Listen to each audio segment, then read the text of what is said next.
Hello, and welcome to another episode of LSVT Global's podcast, Think Big and Loud, where we share inspiring stories, expert insights, and engaging conversations, all designed to empower and uplift the lives of individuals with neurological conditions and those who love and support them. My name is Beth Peterson, and I'll be the host for the show today. And today I'm honored to be joined by Gary Boyle, who lives with young-onset Parkinson's, and his wife, Joan Duffy, and she's a dedicated speech language therapist and LSVT LOUD clinician. And you'll hear that their story really offers a unique blend of personal experience and professional insight as they've been navigating the challenges and triumphs of Parkinson's together. And we'll also explore the power of communication through their journey with LSVT LOUD therapy. So, Gary and Joan, welcome to the show. I look forward to talking about your journey, your advocacy efforts, and advice for anyone impacted by Parkinson's. Thanks, Beth. Hi, Beth. Lovely to see you. Lovely to be here. Well, good. Well, thank you. And Gary, I'd love to start with your kind of backstory. So can you take us back to what life was like for you before your diagnosis, and how did you eventually receive a Parkinson's diagnosis at a young age? Sure, yeah. And stop me if I ramble on too much, okay? Oh, never. Yeah, it was a while ago now, nearly the guts of 20 years. My job was super. I had a great job working for the Intel Corporation, and I was salaries and benefits manager for Europe. So I got to travel around Europe a lot and meet a lot of business leaders and stuff like that. And they all had the same question for me, that they weren't paid enough compared to the person next door to them and all that kind of stuff. So I always had to have a reason why they were paid what they were paid, and how it was, how it was generated from the market and all that kind of stuff. So it was really, really very interactive, really good, and lots of travel, as I said. I was away a fair bit of the time, most weeks. But over time, between about, my dad died in 2007, and I kind of vowed to myself after he died that I'd get one of these executive health checks, because I was doing all this traveling all over the place, and I thought it was so important. But I got one, and they didn't find anything except for, I mentioned to them, my right arm seems to be a bit stiff or something. It's kind of, it's not really, it feels like I need to do some physio with it or something like that. So they gave me a few exercises and stuff like that. And they said, come back next year. And, so I didn't actually come back until about 2 years to the original guy. But in the meantime, for the previous 6 months of that, I had been checking out, because things were like, not only was my arm kind of sticking, my leg and my foot was dragging on the floor. And I thought, that's just a nuisance. It's just an annoyance, I need to get this sorted. So anyway, long story short, went into my consultant on the 3rd of September 2009, and he looked at me and he sat down in front of me and he twisted my hands and moved my arms in and out, and he said, oh yeah, no doubt, you've got young-onset Parkinson's, but don't worry, it won't kill you. At which point I said, what? I'm 44, not 74. I couldn't be. Parkinson's disease is for older people. Oh, that's nothing. I had a girl in here yesterday. She's 29 and she has Parkinson's too. So you're not on your own. Which, right, didn't really kind of settle my nerves or settle my life that had just been shattered in front of me. And I'll never forget driving. Somehow I drove home. I have no idea how, but I came in probably into this room here in our home. And I said to Joan, I blurted out to her, I got Parkinson's disease. And we just said, what? That's mad. That's, we were really just kind of thinking, that's crazy. This is wrong, and we weren't really impressed with my consultant. And so, but over time, there's lots more fillers and all that kind of stuff, but I won't bore you with those kind of details. Suffice to say that, I was just given this diagnosis, and I had to decide what I was going to do. And Beth, what I really did at the start was I just buried my head in the sand and said, right, I'll take this flipping prescription, these drugs, whatever they are, and I'll just get on with life and it'll go away. And, it kind of didn't go away. I kept taking the drugs at the start. And this is where I met my first kind of, life is funny, even when it's not funny. The drugs come in these blister packs, and you have to kind of squeeze them to get the drugs out. And very often they shoot out across the floor into somebody's desk or something like that in work. So this is really embarrassing in work, because I was taking pills, but hadn't told anybody anything. Hadn't mentioned. The only people I'd mentioned to were Joan and some of my immediate family, and then all of my immediate family. And I just, as I said, I kept popping the pills, taking the drugs, but nothing was getting much better because my attitude was, this has been thrown to me. I don't want it. I never wanted it. I don't like it. Get rid of it. What am I going to do? And it took me a while to kind of, to deal with it. And through that while, I had Joan here sitting beside me and saying to me a couple of things, fairly regularly. And the first thing she said to me was, Gary, you need to deal with this. And of course, she was absolutely right.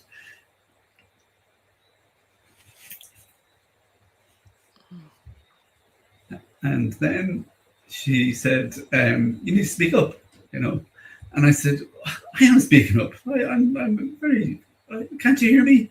Yeah, Gary, I can hear you, but I'm sitting beside you.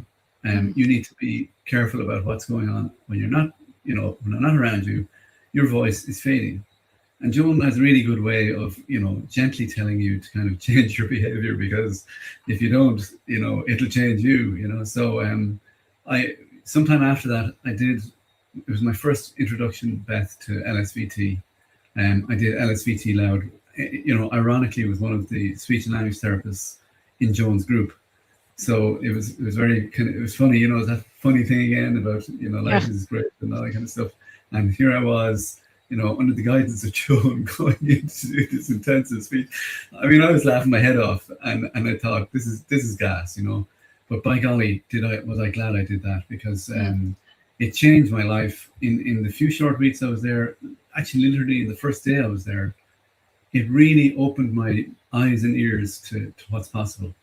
So up to that point, I'd spent like 4 or 5 years in the doldrums, absolutely fed up with, no hope, no future. I don't know how she kind of stuck with me, because I was Mr. Moan, but it was unbelievable. I think it was who was it in your team? Ruth. Yeah, it was Ruth in Joan's team, who I sat down with for the next 4 weeks, and we went through everything. I'll never forget the first thing we did. We chatted to each other like we're chatting now, and she was writing down the scores. I didn't know this until she told me the scores for my voice, because it was a voice level meter between us, and it was counting the decibel levels for both of us. And when she finished, she said, now let's read out your decibel levels. And she read out, now I can't remember the exact numbers, but let's say there were 25, 29, 28, 32. If that's too loud, sorry. If it's too little, And then she said, now let's read out my scores, 45, 46, 48. Yeah. Like they were way ahead of mine, and she wasn't shouting. She was talking normally, So I kind of went, that's interesting now. What am I going to do about this? So I spent the next 4 weeks with Ruth. I committed to doing exercises twice a day. I committed to coming up with phrases that I would use every day and that would mean something to me, so that I would continue to do them. And I did all that, Beth. And at the end of it, I was louder, And interestingly enough, I've had somebody, by my side all this time since to say, speak up, just in case, I ever, might forget or hearing me, not want to. Why would I not want to be heard? But it was, as I said, it changed my life, and the course of my life changed utterly from that point to the point where I am now, So there's lots more to fill in, but that's a very long-winded introduction. No, that's great. Well, thank you. Yeah, it sounds like it was very shocking, and then it took you a while to kind of come to terms with it, and you had a lovely support person here who stayed with you and encouraged you. So, Joan, I do want to get to you. You're not only Gary's wife and care partner, you're also a LSVT LOUD now certified speech language therapist. So how did those roles kind of intersect or collide after his diagnosis? I think probably it's important to say that at the time of Gary's diagnosis, I would have spent the bulk of my career as an SLT in pediatrics. So apart from my time in college and immediately after college, when I did work with an adult community, before that, in the intervening years, it was mostly pediatric caseload that I had. So when Gary was diagnosed, it was very much, me trying to remember, what was Parkinson's, how it affected voice, what therapies were. And so I was coming at it not from an expert point of view, but I was lucky in that, as Gary has pointed out, the way things are structured for us here is within a team we have the pediatric side of the team, and then there was the part of the team that deals with the adult community. And so it was great that I was able to go to my colleagues in the adult team and ask them, to explain to me a little bit about LSVT and explain about therapy for Parkinson's. So there was an element of me having to educate myself. And when Gary started LSVT, it was, I did read up on it, but I felt very strongly at that point that I wanted to do more. I wanted to inform myself more, and I wanted to be there to support him more through his journey. And that's when I started looking at courses for me to do. So you did your LSVT with Ruth in 2015. I started looking for courses then, and then a course came up in London in 2016. And right on the brink of Brexit, actually, that was when I was in London doing my course. I think it's, having attended so many courses over the years as a speech and language therapist, to go into a room and to go into a course as a partner, as a spouse, is a very different thing. It's a very personal experience. You're very aware you're sitting in a room with people who are there for, coming at it from a very different angle. They're thinking about it from maybe a work point of view. Whereas everything that I was learning, I was referencing back to, very personal experiences. I was thinking about Gary. I was thinking about how this impacted on Gary, how this would affect him. So it was very, very different experience for me compared to anything I'd ever done before in terms of a course. I was very lucky in that when I came back from the course, I approached my manager to say, look, I would like to use this training. And she did facilitate that, which was wonderful. So she allowed me to take some time away from my pediatric caseload to start working with people living with Parkinson's in our area and administering LSVT LOUD. And I loved that, I have to say. That was really wonderful for me. It was a wonderful opportunity and I really enjoyed it.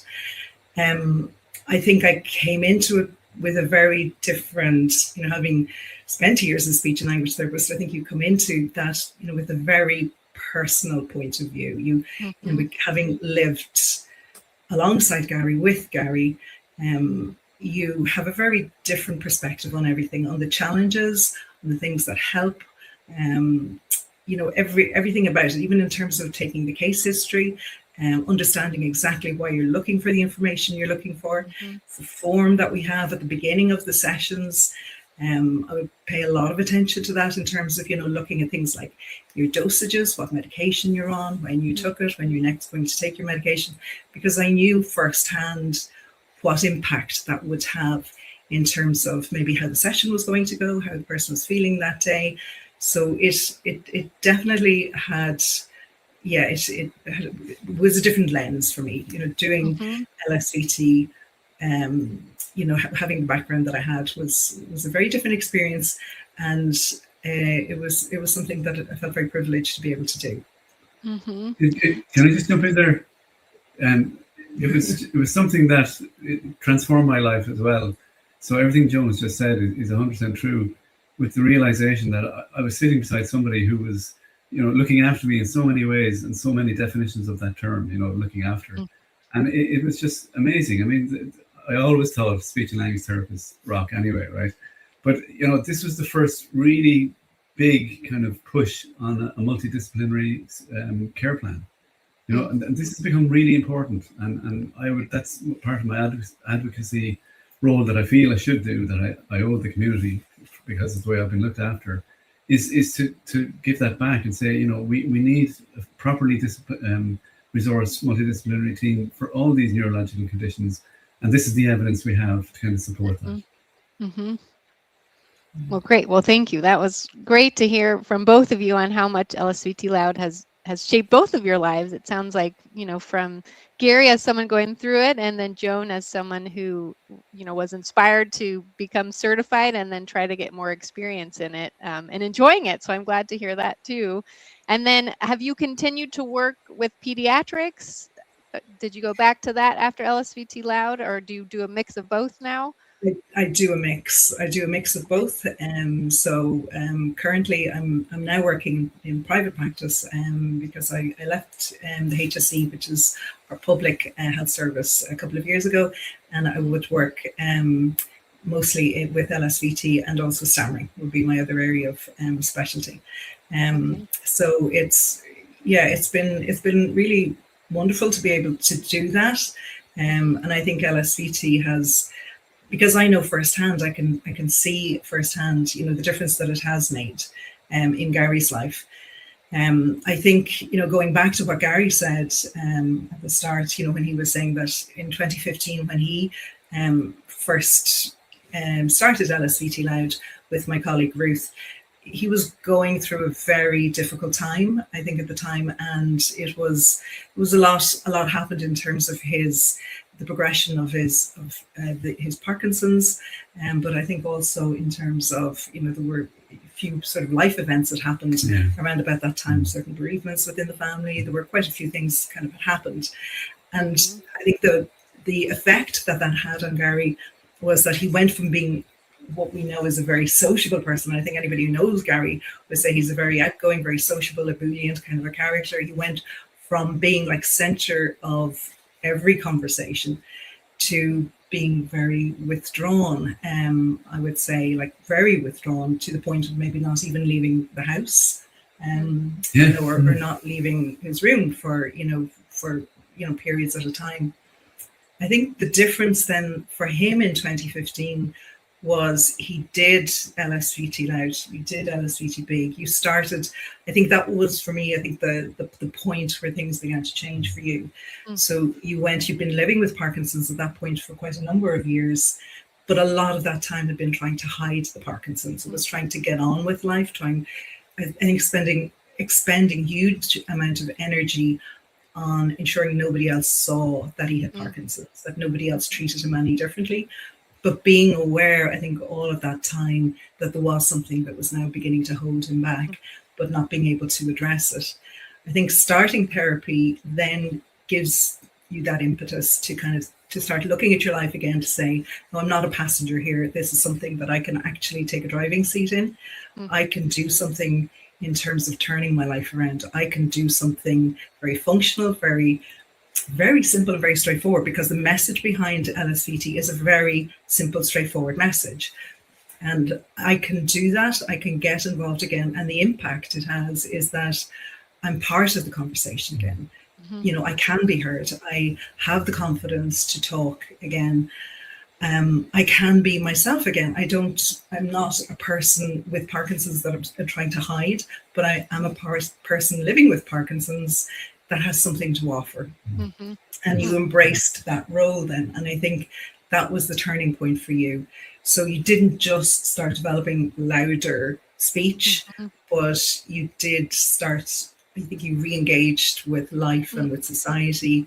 And then you took on all of the advocacy roles that you took on. So you went from one extreme to the other. It was a full spectrum in terms of, nobody needs ever know about this, to writing letters to paper. Tell them all. Yeah. being on the radio, being on television, because you fully embraced it and felt, no, this is something people need to know about, that people need to know that there's more you can do. There is more of a life out there for you. This need not define you, and it need not confine you. Oh, yeah.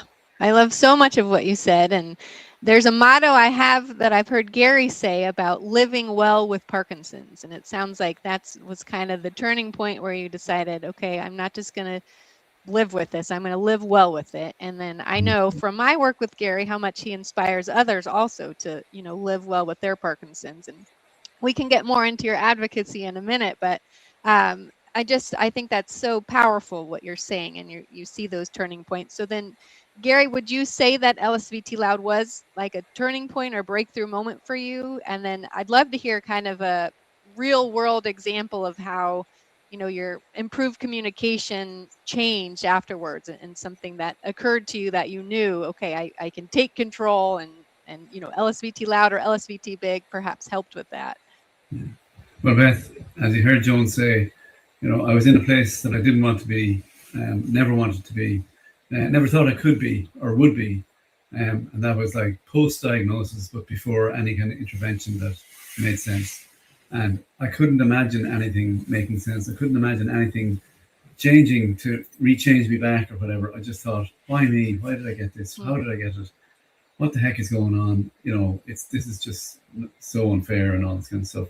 And all negative stuff. So breakthrough was in 2015, and the breakthrough was really led by Joan and speech and language therapy. I mean, it's amazing. I mean, like I'd heard Joan kind of through the years. I mean, we've been together for a while, so we're bound to hear each other, But I'd heard her kind of talk to private clients and stuff like that. Don't worry, I never said anything they said or anything like that, but I'd hear her getting them to practice and stuff like that.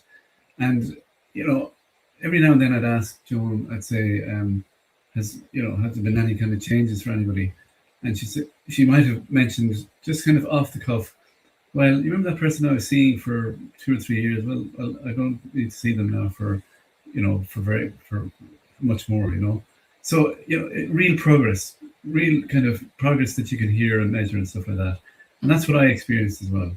Once I started doing the course with Ruth, Joan's colleague, I realized that this is something that can be, I can do something with this. Now I have to pay attention to it. I have to do the exercises every day. I have to do the phrases, all that kind of stuff. It comes with the responsibility which you sign up for. And that's most important that you do that, because you're committing yourself to something that you may not have expected it's going to be like this, but this is the way it is. But what you'll find at the end of the day, at the end of the course of the training, is that your voice, you might well say it's back again, And like what I was saying was, I'm not cured, but I am better. And that's where I kind of got that, because yes, it definitely was better. Sure, I wasn't cured, but to feel better compared to where I was monumentally different. And it was just so wonderful to be in that space. And then that's all infectious, if you pardon the expression, in its own way, because it kind of reaches out to the other parts of your life. Well, what can I do with LSVT Big? I mean, that was a huge breakthrough as well, because I was always running. My brother lives a couple of blocks up the road from us here, and we'd go out running a couple of times a week. But because my leg had been dragging and my arm wasn't moving and all that, I was using every excuse to not run anymore, But he got me back and got me out on the road, and I ran. And then I did LSVT Big, and that just made everything even more sense. Yeah. Sorry. No. Okay. But it was something that I didn't know I needed. And, once having had it, it made complete sense. And, okay, some days, I'm sorry to say this, I don't do my exercising, but there's millions of reasons for that. But I know I can jump straight back in and get up to speed, back on the horse and up to speed. And I know people can see me doing that.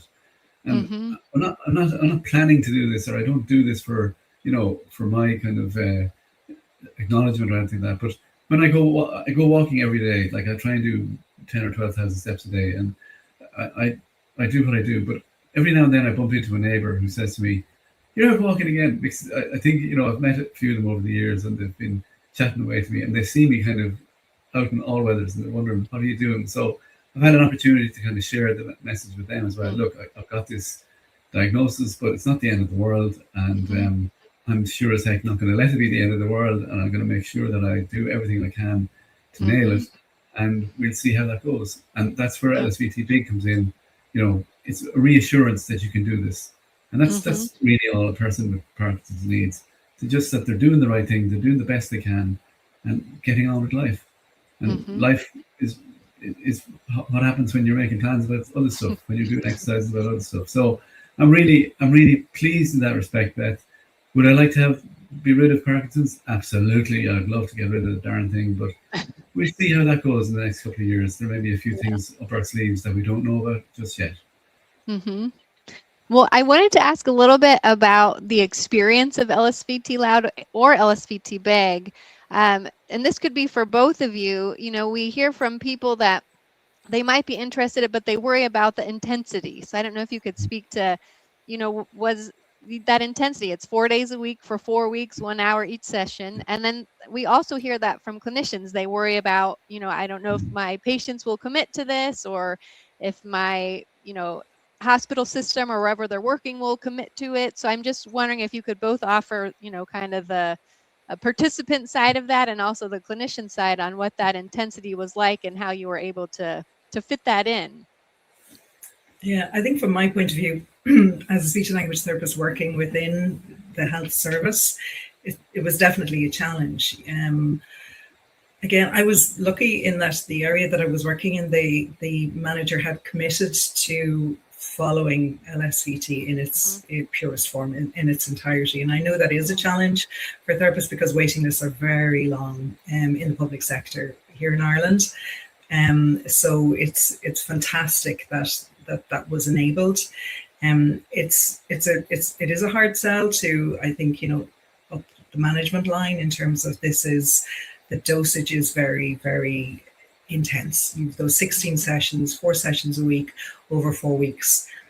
Having done it in that format, I would feel it's really important to follow that format. It is one thing that I would insist on. Now, even in private therapy, it's the discussion I will have with people beforehand is this is the intensity of it. You have to think about that before you commit to this, because you need to be able to follow it in this format. You need to be able to do those 16 sessions as far as possible. Obviously, there are going to be times when something happens, somebody gets sick or something, but insofar as possible, try to get those 16 sessions in.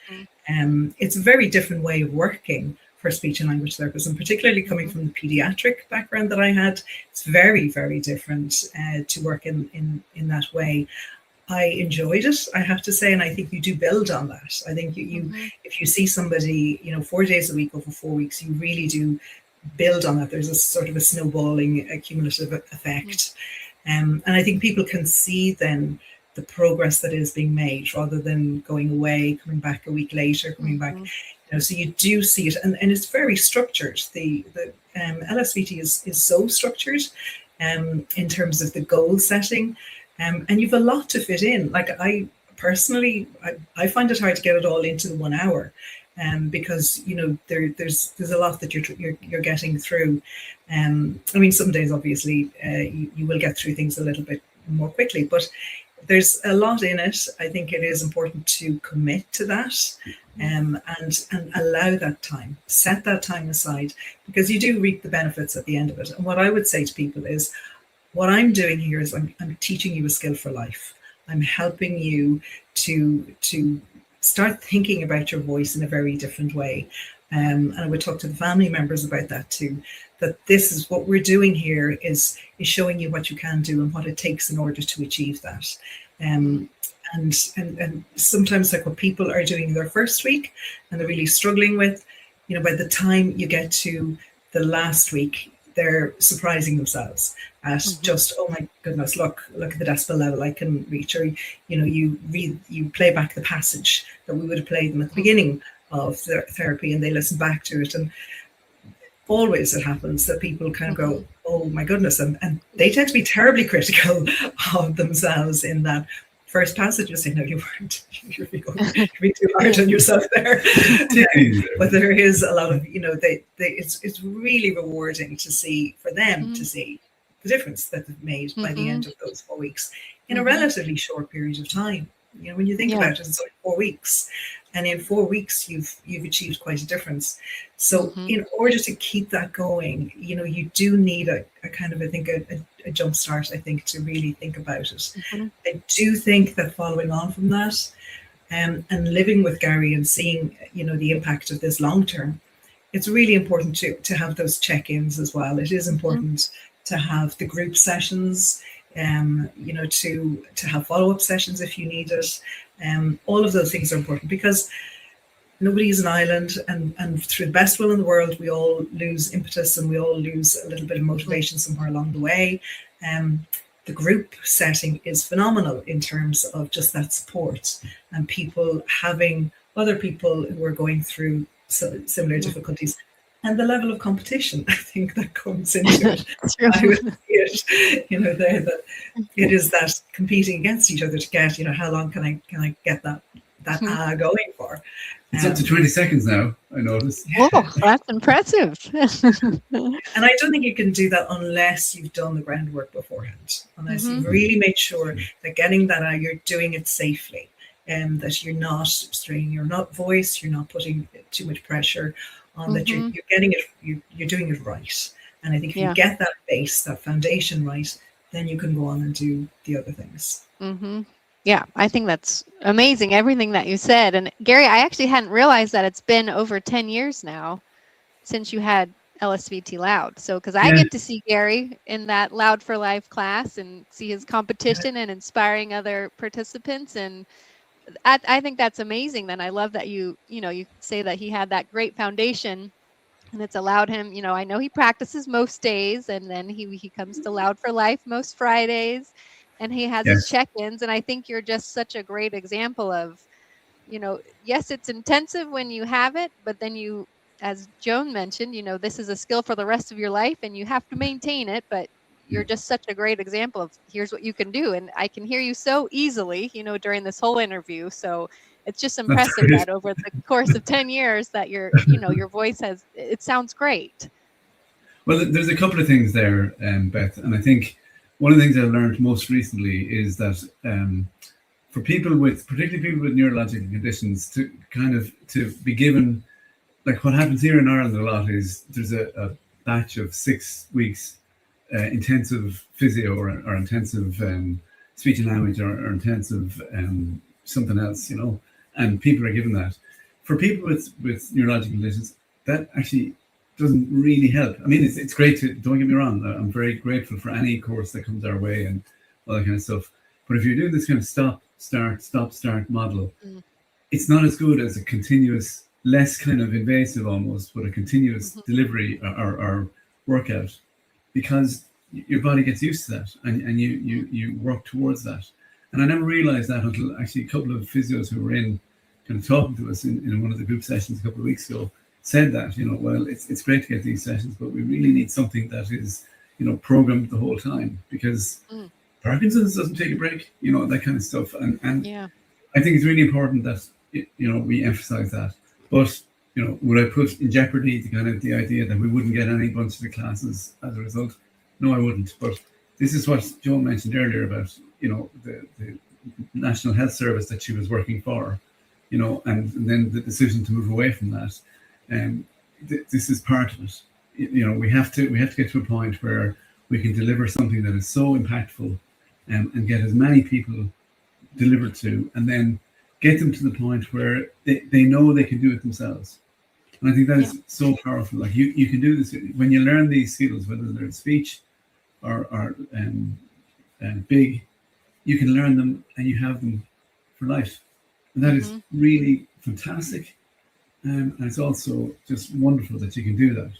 So that's what that's why I kind of advocate and say, look, I'm not just here saying, give us more resources. I'm here saying, bring us through a situation where a person goes from not being able to take care of themselves to be almost discharged and on their own, because I know that's kind of a pipe dream, but some people are on that trajectory. I've no doubt about that. And I hope I'm on it as well. If I keep doing and keep reaffirming to myself that this is the right thing to do. And if people want to do it as well, brilliant, great, they should do it. But it's you can do it, and you can do it in bite-sized pieces, and away you go. Yeah, that's great. Well, I want to make sure we have time to talk about your advocacy, because I love that, kind of trajectory where you went from, not feeling great to really now you're out there in the world doing all kinds of great things. So what drew you into advocacy work after your diagnosis? And the unfairness of the kind of division of support for people living with whatever illness they're living with, but obviously in my case, people living with Parkinson's disease, it's a bit like our voices, Beth. We don't use them, and use them right, they fade away. And the thing with Parkinson's is you have to keep banging the door, keep asking over and over and over again for the resources that are necessary to get through, what a person needs. And, it's a political thing, it's a resource thing, it's a public health spending money thing, it's all those things. But at the end of it all, it's somebody living with a condition that we don't know how to cure, that we don't know how to prevent. So we really need to do something about it to keep those things as far and as wide apart as possible. Because if it gets out of control, who knows what's going to happen. And Parkinson's, unfortunately, is the fastest growing neurological condition that we have at the moment on Earth. And it'd be great not to have it, because, if we're not preparing now, I wouldn't mind if we had it, if we were preparing now, but we're not ready. And certainly in Ireland, we're way far from being ready. And education and awareness is critical to that. So, I'll be dancing this afternoon, and I'll be saying to the guys, I had a conversation with X, Y, and Z person, and this is what they're talking about, and this is what we need to do. And that's exactly what we need to do. But it can't be, I don't mind, I'm very happy doing it, but there needs to be a lot more people just other than me. We need to get as many people in tune with that, educated on that, and then going out with that message and saying, help us, this has to change. Okay. Well, and this could be, for either of you, what changes would you most like to see regarding access to speech therapy in Parkinson's care, in Ireland, or I know you're, working in Europe in general? I think from my point of view, I would love to see that a situation happening where somebody, when they receive the diagnosis, that they're immediately referred on. And going back to what Gary was saying there in terms of advocacy, Gary's been doing this quite a while. He's been doing a lot of advocacy work across a lot of platforms. And still I am surprised, to hear stories people tell me when they get their diagnosis, when they see their neurologist and they're told nothing. And as a speech and language therapist, I think we're so used to, if somebody comes to us, or if we assess somebody, if we diagnose somebody, we love a good handout. We love a brochure. We love to, pass that information on. I think for us, the diagnosis is just a starting point. There's always onward referrals. There's always, further information. We'll try to direct people towards, support or information insofar as possible. And that's very much a part of what we do. I think I'm still quite shocked and surprised at the fact that people are still telling me stories of they get their diagnosis and nothing. They get nothing after that. They aren't given access to, these are the websites you should visit. You should get a referral on, or let me make a referral on for you. Now I have to say, it's very important to say that in Gary's case, Gary has an excellent team, and I can't say enough about his team. They're absolutely phenomenal. Unfortunately, it's not an equitable service. Not everybody has that same level of response to their diagnosis. So what I'm hearing then is, people saying, well, I didn't realize that I needed speech and language therapy. I didn't realize that I needed physio or OT, or that I could access dancing, or I could, talk to other people who have Parkinson's. That's surprising to me, and I would love to see that changing.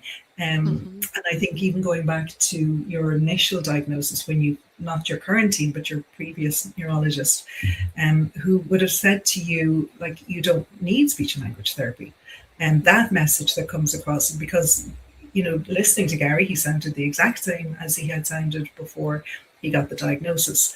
That needs to change. So I think people need to start thinking about, you got the diagnosis, you now start planning. Start planning now. And particularly in a country where waiting lists are very long, you need to get on that treadmill of looking at what you can do, because apart from anything else, it empowers you. It makes you feel like, okay, there is something I can do about this. So I would love to see every person who gets a diagnosis getting an automatic referral on to a therapist, and preferably a multidisciplinary team. In an ideal world, we would have and I say this to you all the time, I would love to, but there's that American show House.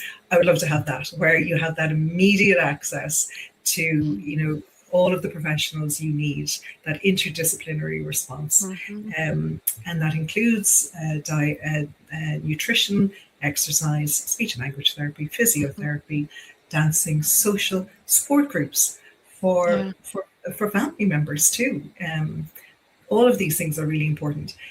The most important thing is that person is not just left alone. You're not just left with this diagnosis. And very often, as in Gary's case, you receive that diagnosis on your own. You go in for one result and you're given a completely different result. Exactly. So that should not happen. What we say in this house is that we live with Parkinson's, Gary lives Parkinson's. So as a result, we're all a part of that together. So we should all be involved in all of the therapies going forward. Mm-hmm. Do you think differently? What more do we need to say? I was going to say, that was a great answer. It's tough to outshine her, Gary. I'm so lucky. I don't know how lucky I am. I mean, it's just I remind him every day. And it's funny because it's true. But anyway, there you go. No, but I completely agree. Joan has really summed it up. I don't think I can add much more to that, except to say that, let's not introduce something only to take it away, 6 months later. Let's work on this, and we can empower a lot of people when we, if we divide it all up and work on it together, and put this thing to bed once and for all, and have a model that says when somebody is diagnosed with a neurological condition, particularly Parkinson's, this is the rule book, if you like, or if you're talking in orchestra terms, this is the score, this is what we need to follow, and this will get us to the point where at least we know we'll be doing the maximum that we can do, and we will build in any other kind of breakthroughs that happen. And of course, if there's ever a cure, we'll build that in as well. But we will do the things that will get us on the road and keep us going on that road until we reach whatever destination it proves to be. But I think if we don't do anything, we're heading down the cul-de-sac, the dead end, no outlet. That's that. Yeah. Well, thank you. Thank you both for your optimism and sharing, that great kind of practical advice and hope for everybody else. So I do want to, in closing, kind of finish with some hopeful messaging, because I know you are both optimistic and hopeful people, and kind of just helping those in the audience. So Gary, for anyone who might be newly diagnosed, even, perhaps with young onset Parkinson's like you were, what would you want them to hear? That there is hope, that it's definitely they need to hear, currently we don't know how to cure it, and currently we don't know how to stop it coming in. Let's be honest, that's what we're dealing with here.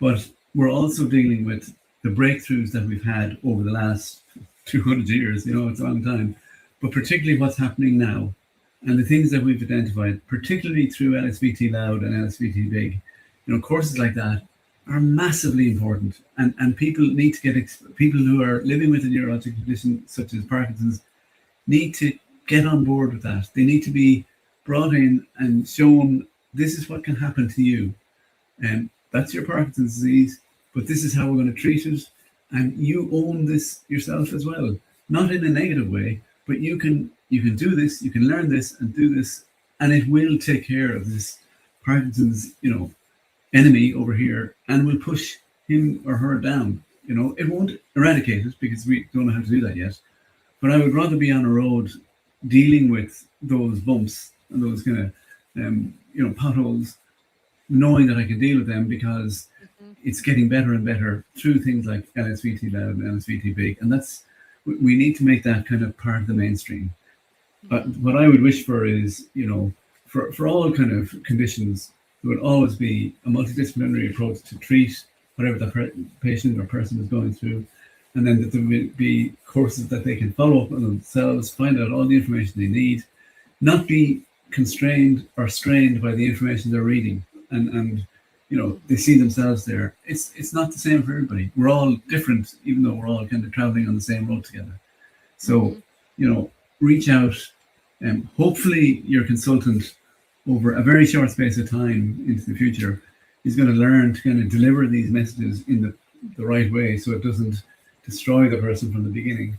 I think consultants own that, and they need to hear from me and all other advocates that how they can interact with that person from the get-go is critically important to how that person develops as the road gets traveled on.